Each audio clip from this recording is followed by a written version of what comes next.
Today, we're going to be talking about having some flexibility. So, one thing that I do for this podcast is I plan out episodes ahead of time. So, I know what episode 8 today was going to be. I know 9, 10, 11. Like, I have tons of ideas laid out.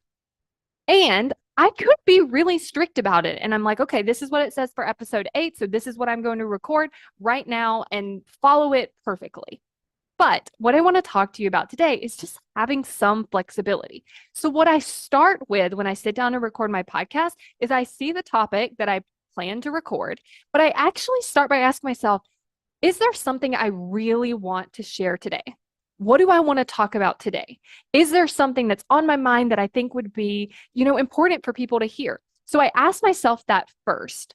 And the reason that I do that is because the thing that I really want to share today is going to be the most impactful based off of the way that I say it and the energy that I'm presenting it in. So, example, this episode was supposed to be something else based off of my plan. But then I realized what I was doing and I was like, you know what? This is what I want to talk about.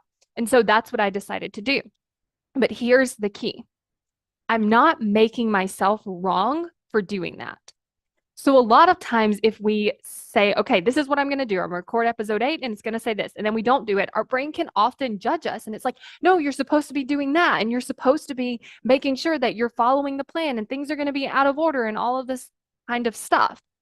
But there are some times where you want to be flexible, especially when it comes to creativity. Because again, I could have 100% recorded that episode. I know some things I want to say. It would have been wonderful.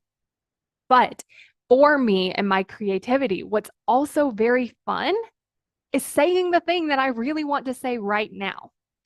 So I want to encourage you to look at some places where you might want to be more flexible.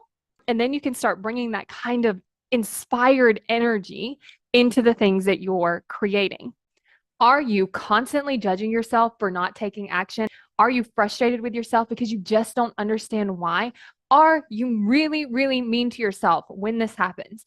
I find that when we actually understand why are we showing up this way? Why is our brain working against us? When we can actually understand that, it's so much easier to have more compassion for ourselves because we understand why it's happening instead of just being like frustrated that it's happening. So if you want to have more compassion with yourself because you actually understand what's happening, then go to successbykayla.com to sign up for my free video, Why You Aren't Taking Action. successbykayla.com to get instant access now.